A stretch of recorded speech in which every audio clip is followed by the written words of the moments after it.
오늘 이 오후 찬양 예배 설교 제목은 이신칭의의 은혜다. 이신칭의의 은혜 이렇게 잡았습니다. 이신칭이라는 것은 우리가 믿음으로 의롭다 칭함을 받았다라는 내용입니다. 오늘 여러분들에게 제가 그동안 겪었었던 힘든 어려운 일들이 있었는데 그것을 여러분과 함께 공유하면서 하나님의 은혜가 얼마나 큰지에 대해서 이 이신칭의가 얼마나 우리의 믿음 생활의 근간이 되는지에 대해서 여러분과 함께 나누고 싶습니다. 오늘 본문 말씀 그 시작을 보게 되면은 이렇게 시작이 돼요. 누가 능히 하나님께서 택하신 자들을 고발하리요 라고 되어져 있어요.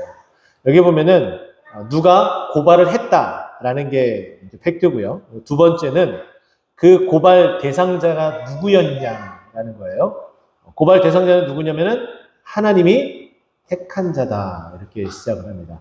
하나님이 택한 사람은 하나님께서 그 죄를 다 용서해 주시고 믿음으로 우리를 의롭다 칭해 주셨어요. 우리에게 믿음이라는 것을 은혜로 주셨죠. 그래서 에베소서 2장 8절 9절 말씀 보게 되면 우리가 믿음으로 말미암아 은혜로 하나님께서 값없이 주신 그 선물로 말미암아 우리가 그 믿음을 은혜로 받은 것이죠. 그래서 누구든지 자랑할 수 없다라고 이야기하는 것이 에베소서 2장 8절과 9절에 있는 말씀입니다. 자, 그런데 여기 보면은 우리가 그렇게 되었는데 자꾸 우리를 고발하는 자가 있다는 거야. 고소하는 자가 있다는 거야. 우리는 이미 예수 그리스도로 말미암아 하나님께서 너희는 죄가 없다라고 말씀하셨는데 계속 우리를 고발한다는 거야. 고발하면은 참 힘들고 어렵겠죠. 제가 이제 그 일을 겪었습니다. 제가 이제 이걸 가지고 나왔는데요. 네, 이게 뭐냐 궁금하시죠? 여러분은 앞으로 받으신 분이 계시다면은 두 번 다시 받지 않으셔야 되고요. 그리고 아직 안 받으신 분이 계신다면은 받지 않으셔야 됩니다. 굳이 이런 거 좋다고 이렇게 공짜라고 준다고 해서 다 받으시면 안 됩니다. 이게 뭐냐면요. 서울 북부지방법원에서 판결한 판결문입니다. 법정 판결문이에요. 제가 이걸 왜 가지고 있느냐? 사건은 이렇습니다. 이게 번호로 다 이렇게 분류를 하는데 2022년 고정 321번 폭행에 대한 이제 형사 재판이에요. 피고인 백종건 생년월일 나오고 제가 피고인이 됐습니다. 이게 무슨 얘기냐? 제가 갑자기 폭행을 누구를 했느냐? 누명을 쓴 거죠. 누가 저를 폭행했다고 이야기를 한 거예요. 사건의 개요는 이렇습니다. 작년 12월 11일 토요일이었습니다. 한 8시경에 함께 이제 가족이 이렇게 딱 나가는데 제 아들이 먼저 계단을 타고서 이제 딱 내려갔어요. 저도 이제 따라 내려갔죠. 내려가는데 아래층에 이제 사시는 분이 이제 올라오는 거예요. 그러면 제가 제 자녀들에게 인사하라고 시키겠습니까? 인사하지 말라고 시키겠습니까? 당연히 인사하라고 시키겠죠. 당연히 인사하는 건 너무나 당연하니까. 그러면 어른은 인사를 받아야 돼요? 안 받아야 돼요? 기분이 나쁘더라도 아이들이 인사하는 건데 인사를 안 받고 그러면은 그거는 정말 어른으로서의 제대로 된 인성을 갖춘 사람이 저는 아니라고 판단이 되어져요. 아무리 뭐 기분 나쁘고 그래도 우리가 만약에 층간소음이 좀 있다 하더라도 저희가 그렇게 층간소음을 낸 건 아니에요. 그런데 이제 워낙 이제 볼 수 있으니까 이제 건물 자체가 다른 집에서 쿵쾅쿵쾅 하더라도 다 울리는 구조로 되어 있어서 충분히 그럴 수 있습니다. 그러면은 윗집에서 했다라고 생각을 하더라도 네가 윗집의 아이구나 아니면 아유 그래 알았어 그래 안녕 근데 집에서는 좀 쿵쾅쿵쾅 안 했으면 좋겠어 이게 보통 어른들의 모습이잖아요. 자기가 좀 기분 나쁘더라도 그렇게 하는 게 어른 모습인데 인사를 안 받아요. 근데 이 인사를 안 받은 게 하루 이틀의 일이 아니라 늘 그래왔어요. 처음부터 이사 온 지 얼마 안 돼서 같이 엘리베이터 안에서 저하고 마주쳐도 제가 어른이거든요.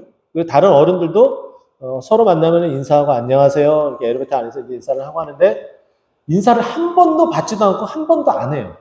어른들에게 인성에 문제가 있는 사람이겠죠. 그러니까 그런 이제 막대먹은 행동을 하는 거죠. 근데 아이가 이제 내려가면서 인사를 하니까는 인사를 여전히 안 받아요. 그래서 저도 좀 기분이 이제 나빴죠. 그래서 제가 이제 아들에게 얘기를 했습니다. 의진아 인사하지 않아도 돼 괜찮아 이렇게 얘기를 이제 기분 나쁘게도 안 했어요. 근데 그 말에 나중에 알고 보니까 뭐 재판 기록에 다 나와 있는 거니까 좀 이제 치료를 받고 있는 중에 계셨나 봐요. 아무리 기분 나쁘다고 그래도 쌍욕을 하면서, 제가 그 말을 하자마자 쌍욕을 하면서 다가와서 왼손으로 어퍼컷으로 복부를 세 대를 치더라고요. 세 대를 그냥 다 맞았어요. 근데 제 아들과 그리고 이제 유리는 위에서 이제 내려오려고 하다가 그 모습에 화들짝 놀라서 다시 위로 올라가서 엘리베이터 타고 1층으로 내려가고, 그리고 이제 제 아내도 같이 1층에서 나중에 이제 보게 되는 상황이죠. 근데 그러면서 실갱이를 계속 하는 거예요. 저를 붙잡고서, 복부 치고 나서 붙잡고서 멱살도 잡고 욕도 하면서 막 이런 일이 있었어요. 근데 제가 거기서 물리적인 행사를 하거나 어떤 욕설을 하거나 해서 상대방을 더 이제 기분 나쁘게 하고 더 하게 되면은 또 다른 싸움이 더 이제 크게 진행될 터이고, 그리고 그런 그 실갱이가 일어났던 장소가 계단과 계단 그 중간 사이였기 때문에 그 좁은 공간에서 몸싸움을 자칫하게 되면은 나가 떨어질 수 있는 어떤 상황이고, 그리고 이제 또 다른 또 하나는 뭐냐면은 그래도 아이에게 아빠가 이런 모습 보여주는 것이 조금은 옳지 않다고 판단을 해서 욕설을 하더라도 이제 뭐 제가 뭐 욕을 하면 안 되겠죠. 근데 기분 나쁘면 욕을 할 수 있지만은 그래서 나중에 확인해 보니까 욕도 안 했더라고요. 그래서 어쨌든 그런 상황이 됐는데 경찰이 출동하고 나서 실갱이를 하면서도 약간 그런 기미가 보였어요. 그래서 뭐냐면은 네가 밀었잖아, 뭐 이러면서 거짓말로 상황을 꾸미고 제가 폭행했다고 얘기를 이제 한 거예요. 그래서 이것이 이제 일단 지구대에 가서 조사를 쓰고 이제 경찰서에 넘어가서 이제 조사를 이제 봐서 받고, 그리고 이것이 그 안에서 해결이 안 돼서 어디까지가 되면 검찰에까지 넘겨졌습니다. 경찰이 조사를 하고 검찰에 넘길 때는 처분을 해달라라는 의미가 담겨져서 이게 넘어가게 되죠. 근데 검찰이 코로나 상황이었기 때문에 이것을 좀 면밀하게 좀 조사를 하고 확인했으면 되는데 좀 그러지 못했던 것 같은 느낌이 들어요. 그래서 이렇게 분쟁조정위원회라는 곳이 있는데 거기서 서로 양쪽에 전화를 해서 합의를 볼 수 있게끔, 그래서 이것을 일단락 시키려고, 반의사 불벌죄라고 내가 처벌을 받지 않길 원한다고 해서 제가 딱 처리를 하면은 서로 양쪽에서 이렇게 하면은 그래서 처벌을 안 받게 되어 있는 상황인데, 근데 저는 상대방이 어떠한 얘기를 하는지 듣고 나서 판단을 하겠다라고 얘기를 하니까는 그쪽에서는 이렇게 얘기를 하는 거예요. 제가 분명히 하지도 않았는데 저를 어떻게 하든지 넘어뜨리려고 폭행을 저 사람도 했고 나는 저 사람의 처벌을 원한다, 이렇게 얘기를 하더라고요. 그래서 그러면 저도 어차피 합의는 안 이루어지니까 저도 처벌을 원한다, 이렇게 해서 이제 진행이 됐는데, 결국에는 이게 큰 사건이 아니기 때문에 약식 기소라는 게 있어요. 간단하게 법원 재판까지 안 가고 검찰이 이렇게 기소를 하면은 판사가 그것에 대해서 사인을 해서 그 구형대로 거의 이제 집행이 되는 일들입니다. 그렇게 해서 결국은 그분은 150만 원의 벌금형이 나왔고 저는 100만 원의 벌금형이 나왔습니다. 제가 억울할까요? 안 억울할까요? 억울하죠. 당연히 억울하죠.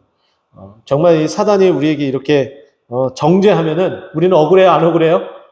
억울하죠. 그래서 제가 정식 재판을 청구를 했습니다. 정식 재판을 청구를 하고 보시다시피 알다시피 목회자들의 수입은 지금 나라 국가에서 잡혀져 있지 않기 때문에 소득 이 군의 단위가 거의 없잖아요. 그래서 저소득종으로 이제 잡혀 있기 때문에 국선 변호인을 할 수가 있습니다. 국선 변호인이 아니라 개인 변호인을 찾게 되면은 변호사 수임료가 변호사마다 다른데 못해도 1,000만 원 이상이 들더라고요. 근데 한번 생각해 보세요. 100만 원 약식 처분을 받았는데 그거를 무죄를 받으려고 1,000만 원을 드린다. 야, 이건 좀 이제 상황이 또 그렇다고 이제 생각을 하고, 어쨌든 정식재판에 청구를 해서 제 상황이 그러니까 국선 변호인을 신청을 해서 국선 변호인을 처음 만났습니다. 만났는데 이 국선 변호인께서 하시는 얘기가 저렇게 상대방에서 우기면은 이거 어쩔 수 없어요, 이렇게 얘기를 하시더라고요. 굉장히 부정적인 곳에서부터 일단 이 재판이, 정식 재판이 출발을 했습니다. 출발을 해서 이제 첫 이제 심리 기일이라고 그러죠. 처음에 이제 재판에 이렇게 진행하겠다라는 이제 그것을 참석을 하고, 그리고 이제 공판이라고 합니다. 변론 기일들을 이제 잡히는데 그 공판을 2번을 하고, 그리고 마지막 3번째 선고 기일이라고 해서 총 4번의 법정에 제가 출두를 이제 하게 되었습니다. 첫 번째는 크게 저기할 건 없었고, 마지막도 거의 이 상황이 어떻게 종결되어지는지 알았었기 때문에 크게 저기하지는 않았습니다. 근데 나머지 이제 2번째 공판이 이제 중요했는데, 제가 2번의 공판을 꽃동산교회를 사임하고 이곳에 와서 시작이 된 거예요. 제가 여러분들이 이 말씀을 전혀 안 드렸잖아요. 한 번은 우리 이제 성도님들이 대신방 하는 가운데에 날짜가 안 맞아서 제가 못할 것 같습니다. 좀 날짜를 변경해 주시면 안 됩니까? 라고 말씀드린 적이 있어요. 기억하실 거예요. 제가 왜 그때 변경을 부탁을 이날로 변경했으면 좋겠어요. 근데 제가 안 됩니다. 다른 날로 해주세요. 라고 말씀하신 그날이 재판이 잡혀있는 날이었어요. 네. 이제 조금 이해가 되시죠? 상황이 그렇게 돌아가는데, 검사 측에서, 이제는 그 사람하고 이제 완전 분리가 된 거예요. 그 사람은 이미 판결이 내서 벌금형이 집행이 됐고, 이제 벌금을 내면 집행이 된 거로 끝이 납니다. 근데 그분은 이제 끝이 났고, 이제는 제가 항소, 정식재판은 이제 항소의 의미가 돼서 제가 정식재판을 청구를 하면은 이제 저를 이제 죄가 있다라고 검사 측이 이렇게 기소를 한 그 내용을 가지고 공소 사실을 가지고 이제 저하고 이제 다툼이 이제 되는 거예요. 재판장에서. 그래서 이제 이제 검사 측이 이 사람은 폭행한 게 확실하다. 피해자도 그렇게 계속 얘기를 한다라는 것을 주장해서 검사 측이 승소를 하기 위해서 제가 패소를 하고 제가 벌금형을 그대로 받기 위해서 증인을 신청을 합니다. 증인을.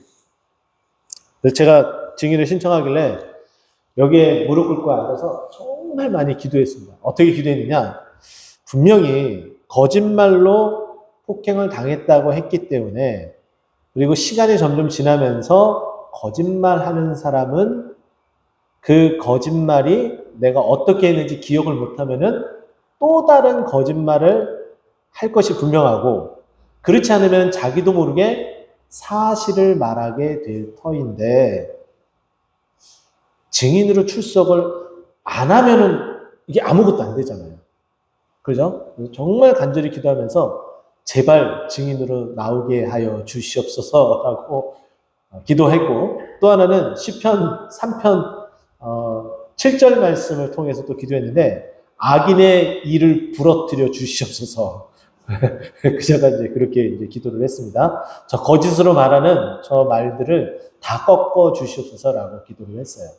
근데 재판에 안 나올 줄 알았어요. 시간이 조금 됐는데도 안 오더라고요.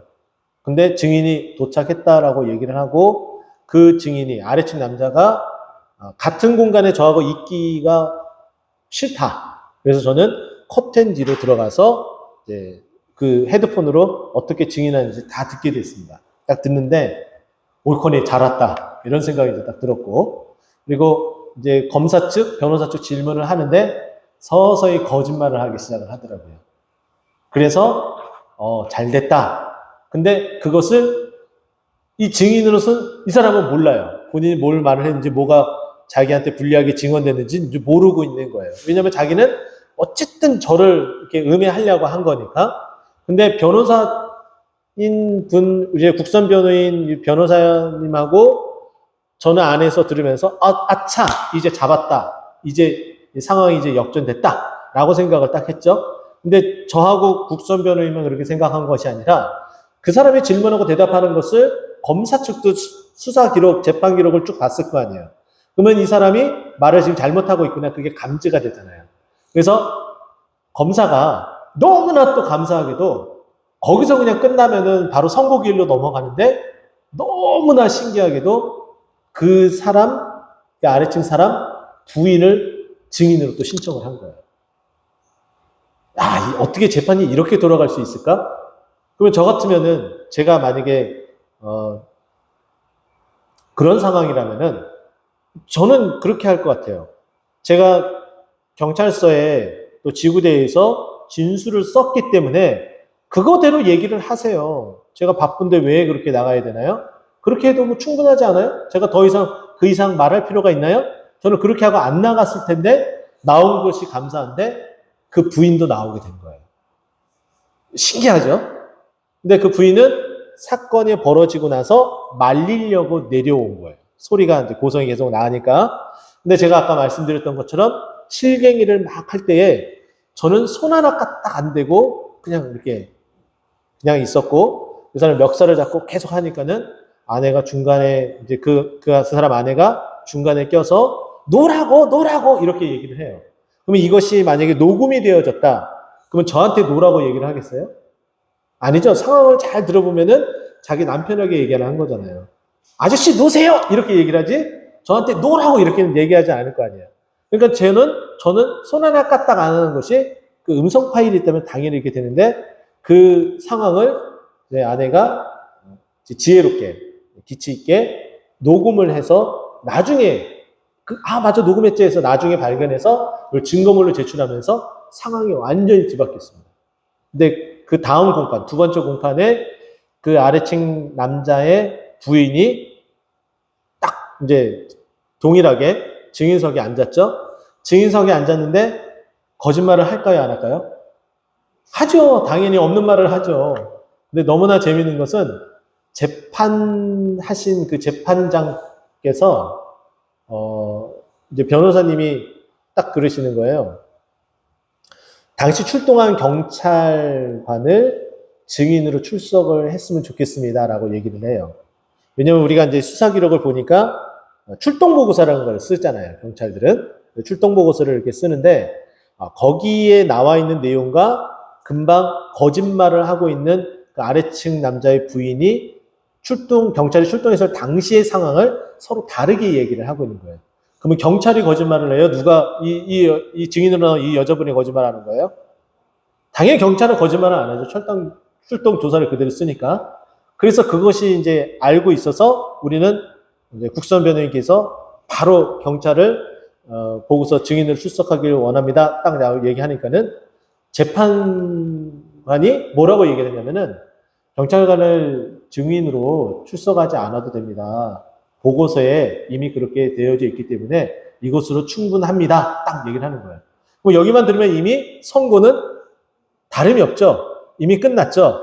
여기는 일관성 없이 계속 이야기를 하고 거짓말을 한다는 것이 계속해서 증인들의 그 입을 통해서 다 드러나겠으니까는 더 이상 할 필요가 없는 거예요. 이제 게임이 끝난 거예요. 소위 말해서 99.9%가 이제 선고만 남았지 이제 무죄인 것이 거의 이제 확실하게 된 거예요. 그래서 저는 이제 모든 것을 이제 다 알고 있기 때문에 너무나 편안한 마음으로 갔습니다.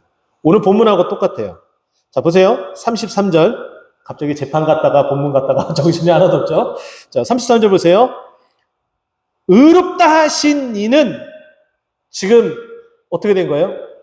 의롭다라고 확신이 있어요, 없어요? 있어요.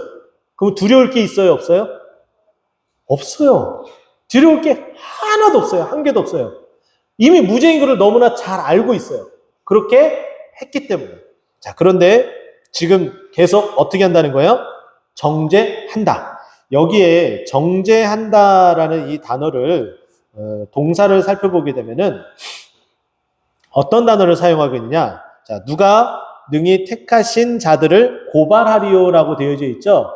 고발한다라는 이 용어가 법정 용어예요. 고전 헬라어에서도 이 용어가 그 법정 용어로 쓰이는데 신학적인 용어에서 여기서 딱 한 번 쓰여지고 있는 거예요. 다른 데서는 안 쓰여집니다. 근데 이 단어가 뭐냐면은 엔칼레오라는 단어를 사용하고 있어요. 엔칼레오. 이것은 기소한다는 거예요. 기소는 우리가 그냥 기소, 불기소 우리가 뉴스를 통해서 많이 들어본 내용이잖아요. 기소는 검찰이 판단했을 때 죄 있다라고 단정을 짓는 거예요. 단정을 짓는 거예요. 죄가 없다가 아니라 죄가 있을 것이다가 아니라 죄가 있다라고 그냥 기소 처분하는 것이 이게 죄에 대한 나중에 이것이 법정으로 가서 판사가 확정을 내리는 어떤 이런 결과만 이제 남아 있는 거예요. 자, 그런데 지금 현재 저를 죄가 있다라고 이야기를 했는데 하나님은 뭐라고 얘기하시는 거예요? 의롭다, 죄가 없다라고 말씀하신 거예요. 이거 은혜 아닙니까? 참, 이게 정말 놀라운 게, 여러분은 정말 이런 민사도 하지 마시고, 이게 형사도 하지 마셔야 되는데, 판결문을 다 읽어주진 않더라고요. 판결문을 요약해서 잠깐 이렇게 읽어주고 나서, 이제 선고하겠습니다. 판사가 이제 그러시는 거예요. 그러면서 피고인 백종건은 무죄! 딱 이러는 거예요. 할렐루야. 저는 이 말을 딱 들었을 때에 이미 무죄인 거는 알았으니까, 판사가 그런 힌트를 줬으니까 전혀 이게 무죄에 대한 어떤 그런 기쁨보다는 다른 전율이 제 온몸에 오기 시작했습니다. 그게 오늘 설교 내용의 가장 큰 핵심이에요. 이신칭이라는 거죠. 하나님이, 우리는 분명히 죄인임에도 불구하고 재판장이신 우리 하나님께서 무죄라고 선고하시는 거예요. 그 무죄의 이유가 너 때문에 아니라 예수 그리스도의 피 때문에 너는 무죄라고 선고하신 거예요. 이거 이상 없더라고요.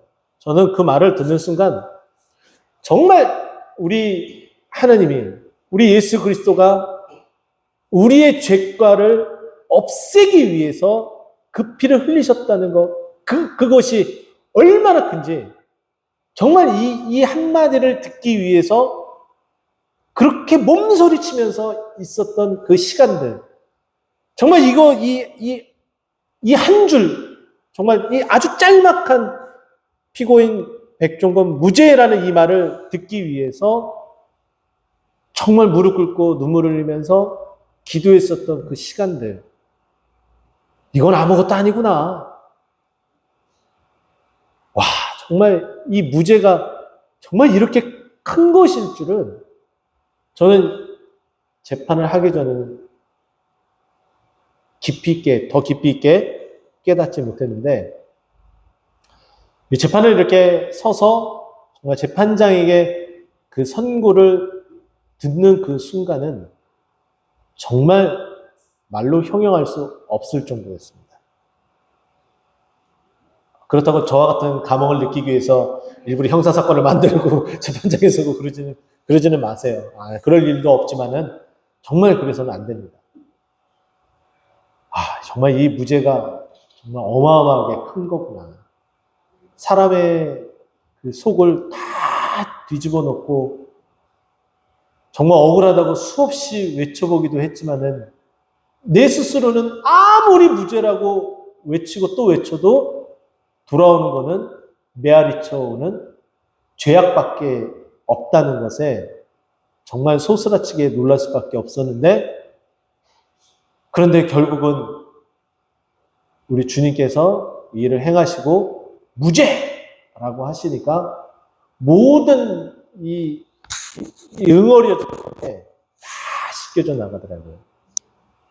근데 이것이 어디 와서 됐다고요? 어디 와서요? 요 자리요. 네. 이제 제가 우스갯소리로 이런 말씀을 드려도 될지 모르겠습니다. 정말 긴급한 기도 제목이 있으시면은 제가 자리 빌려드릴게요. 요 자리입니다. 요 자리. 정말 대단한 자리입니다. 할렐루야! 여러분들이 제 자리를 탐하셔도 좋고요. 정말 탐하시지, 그렇게까지는 제가 못하겠습니다 라고 말씀하시면은 저한테 언제든지 기도 제목을 보내주시면 제가 대신 이 자리에 애용하겠습니다. 할렐루야! 그렇게 이게 진행이 되더라고요. 그래서 여기 보면 누가 능히 하나님께서 택하신 자들을 고발하리요. 그런데 아무리 그렇게 고발을 해봤자 재판장은 우리에게 뭐라고 선고를 내리시는 거예요? 무죄다, 의롭다, 여기 의롭다 칭한다. 우리가 의로워서가 아니라 의롭다 칭함을 받는 거예요. 믿었기 때문에. 그렇게 얘기를 합니다. 자, 근데 오늘 이 본문 말씀 33절과 34절을 읽을 때에 33절을 읽고 34절을 이렇게 끊어서 읽으면은 정확한 문장을 우리가 이해하기는 힘들어요. 그래서 이거를 어떻게 잘라서 봐야 되냐면은 34절에 누가 정죄하리오까지 끊어야 돼요. 33절부터 34절 누가 정죄하리오 여기까지 끊어서 봐야 돼요. 자, 그러면 정리해서 다시 봅니다. 누가 등이 하나님이 택하신 자들을 고발하리오. 아무리 고발해봤자 우리를 택하신 그 하나님께서 우리를 어떻게 하신다고요? 의롭다라고 재판, 선고를 합니다. 그런데도 계속 누가 우리를 죄가 있다고 말하겠습니까? 말할 수 없습니다. 라는 게 오늘 본문의 여기까지의 요지예요. 자, 여기에 누가 정죄하리오, 앞에는 고발하리오, 조금 다른 단어로 헬라어 단어도 사용하고 있습니다. 앞에는 엔칼레오라고 기소, 그런 법정용어를 사용했다면은 동일하게 뒤에 다녀도 이제 법정용어로서 사용되어지는 단어인데 카타크리노라는 단어를 사용합니다. 이거는 계속해서 죄가 있다고 계속해서 찌르는 거예요. 사단이 우리를 이렇게 하죠. 근데 사단이 아무리 이렇게 찔러도 우리의 죄가는 지금 있어요, 없어요? 없어요. 이미 하나님께서 우리를 의롭다라고 칭하셨기 때문에 더 이상 이거는 소위 말해서 이게 1심이다, 2심이다 그러면은 대법원 가서 바뀔 수 있잖아요. 그죠? 근데 지금 이 내용은 대법원 판결이다라고 여러분 인지를 하시면 돼요.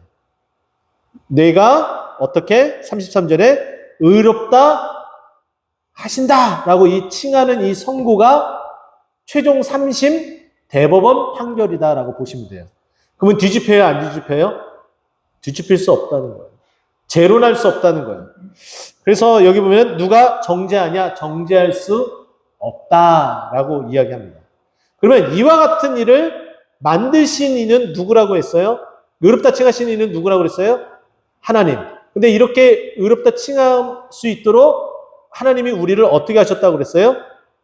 택하셨다라고 말씀하셨잖아요. 그죠? 그 택하신 내용들을 이제 그 하나님이 어떠한 하나님인지 34절 뒷부분에 우리에게 설명을 해주는 거예요. 택하신 하나님이 어떠한 하나님인지 우리에게 말씀합니다. 첫 번째, 죽으실 분 아니라 라고 되어 있어요. 우리 하나님은 우리가 이 죄 때문에 죽어 마땅한데 우리가 죽어요, 안 죽어요? 안 죽어요. 대신 누가 죽어요? 하나님 자신이, 예수님께서, 하나님과 동일본체이신 그 예수님께서 죽으신다 라는 거예요. 그 하나님은 우리를 위해서 기꺼이 자기 목숨을 내놓으셨다라는 거예요. 그러면 그걸로서 끝나면 우리도 동일하게 우리를 위해서 죽으신 것으로 끝나기 때문에 우리도 그 죽음으로 끝을 맺습니다. 자, 그런데 놀라운 것은 거기에서 한 걸음 더 발전합니다. 뭐라고 이야기해요? 다시 살아나신 이는, 자, 이 말은 뭐예요? 우리도 다시금 이신칭의 그 믿음을 가지고 있으면 의롭다 칭함을 받고 후일에 어떻게 된다는 거예요? 우리가 죽은 것은 예수 그리스도가 대신 죽었고 우리가 살아나는 것은 예수 그리스도와 함께 살아나게 된다. 이게 연결이 되어지는 거예요. 하나님께서 다시 살아나셨다. 하나님의 능력으로 재판을 그렇게 하신 그 하나님께서 다시 살아나셨다. 하나님의 능력으로. 그럼 우리도 그 하나님의 능력을 힘입어서 그리스도와 연합해서 다시 살아난다. 이 이야기를 해주고 싶은 거예요. 살아난다. 죄로 인해서 죽는다. 근데 의에 의해서 살아난다. 이 공식을 우리에게 계속 말해주고 있는 겁니다. 자, 그런데 그렇게 하신 이가 누구라고 얘기해요? 그리스도 예수시니. 하나님은 형상이 없으신 분인데 우리를 위해서 형상을 입고 오셨어요. 이건 지난 시간에 제가 말씀드렸죠. 빌립보서 2장 몇 절부터 5절부터 시작해서 쭉 나오는 너희 안에 이 마음을 품으라. 이는 그 그리스도 예수의 마음이니 그는 근본 하나님의 본체시나 하나님과 동등됨을 취할 것으로 여기지 아니하시고 되려 사람의 모양으로 나타내사 말씀드렸잖아요. 자기 자신을 인간의 모습으로 오신 거예요. 내려오신 거예요. 그리고 자기 자신을 십자가에 다 내어 놓으셨다라고 말씀하고 있는 거죠. 근데 그 예수 그리스도는 이제 지금 현재 어떻게, 어디에 계시는지 우리에게 말씀하고 있습니다. 그는 하나님 우편에 계신 자예요. 지금 현재는 어떻게, 어디에 계시냐? 그 예수 그리스도가 어디에 있느냐? 하나님 우편에 계신 자요. 자, 우리는 이 부분에 있어서 이미 지난 시간에 우리가 함께 봤었던 히브리서, 새벽에 말씀 봤죠? 히브리서 말씀을 통해서 봤었던 하나님 보좌 우편에 계신 예수 그리스도. 그래서 우리가 사도신경에도 고백할 때에 하나님 보좌 우편에 앉아 계시다가 저리로서 산자와 죽은 자를 심판하러 오시리라. 그 예수님을 믿는다라고 제가 말씀을 드렸잖아요. 그죠? 그 예수님을 이야기를 합니다. 하나님 우편에 앉아 계십니다. 때가 되면 이제 재림하러 오시죠. 이제 성탄절이 아니라 재림주로 오십니다. 자, 근데 그분은 뭘 하시고 계신다는 거예요? 우리를 위하여 어떻게 하신다고요? 간구하신다. 간구하신다. 이 우리를 위하여 간구하신다라는 것은 예수님 스스로가 하시는 것 맞습니다. 중보자이기 때문에. 근데 예수님은 공생의 사역을 하시면서 직접적으로 우리 곁에서 도움을 주시기 위해서 그렇게 간구하셨어요. 그래서 그분의 이름이 요한복음에는 뭐라고 표현되어 있냐면은 보혜사, 옆에서 도와주다, 파라클레이토스, 파라, 옆에서 클레이토스, 도와주다, 도움을 주다, 조력해주다. 이게 파라클레이토스, 보혜사란 말이에요. 근데 예수님께서 뭐라고 말씀하셨어요? 나는 이제 어떻게 된다? 떠나간다. 내가 떠나가면은 성령을 너에게 보내준다. 근데 이 성령을 뭐라고 표현했어요? 예수님께서 요한복음에 또 다른 보혜사. 그래서 예수님이 이미 보혜사가 된 거고 또 다른 보혜사. 동일한 역할을 하시지만 형상은 없으시고 영으로서 역사하시는 분이에요. 자, 그래서 그 분이 어떻게 역사하는지 같은 8장이기 때문에 봅니다. 26절과 27절이에요. 옆에 있으니까 한번 읽어볼게요. 이와 같이 읽습니다. 시작. 이와 같이 성령도 우리의 연약함을 도우시나니 우리는 마땅히 기도할 바를 알지 못하나 오직 성령이 말할 수 없는 탄식으로 우리를 위하여 친히 간구하시느니라. 아멘. 할렐루야. 우리는 정말 말할 수 없는 탄식으로 정말 기도도 못하고 힘들어서 정말 나자빠지는 그런 상황이 됐을 때도 말할 수 없는 탄식으로 우리를 위해서 기도하시는 예수님이라는 거예요. 자, 그리고 27절 같이 있습니다. 시작. 마음을 살피시는 이가 성령의 생각을 아시나니 이는 성령이 하나님의 뜻대로 성도를 위하여 간구하심이라. 아멘. 할렐루야. 성령이 하나님의 뜻대로 누구를? 성도를 위하여 간구한다. 하나님의 뜻대로 간구하면 응답이 돼야 안 돼요? 응답이 됩니다. 하나님의 뜻대로 하지 않는 기도를 하면은 응답이 돼야 안 돼요? 잘 생각해 보세요. 돼야 안 돼요? 응답이 그것도 됩니다. 네. 항상 이게 역전이 있죠. 하나님의 뜻대로 하는 기도는 yes! 하나님의 뜻이 아닌 것으로 구하게 되면은 no! 다 응답이 돼요. 이제 아시겠죠? 여러분들이 시시때때로 기도했는데 no에 대한 응답이 있다 그러면 하나님의 뜻대로 구하지 않는 거예요. 아직 기다리는 사이는 뭐 하나 더 있지만은 어쨌든. 근데 참 우리가 하나님의 뜻대로 간구한다는 게 참 쉽지는 않습니다. 그래서 정말 기도 응답을 이게 구분을 했을 때에 예스가 더 많아요, 노가 더 많아요? 라고 물어보면은 평균적으로 노가 더 많아요. 노가 더 많아요. 근데 우리는 죄다 앞에 나와서 아니면 나누고 간증할 때에 이것은 부끄러워서 잘 이야기를 안 해요. 감춰요. 예스만 주구장창 얘기를 해요. 그래서 보이는 거는 예스 기도응답만 되게 많은 것처럼 보여져요. 제 말이 틀리나요? 맞죠? 제가 말씀드렸잖아요. 저 대학에 떨어지는 거 아주 그냥 정말 이골이 나 있다고. 그러면 제가 그것을 위해서 붙여달라고 기도했을까요? 안 했을까요? 했죠. 근데 그때는 하나님의 뜻이 아니었기 때문에 안 된 거잖아요. 그냥 노라는 거죠. 이제 이해가 되시죠?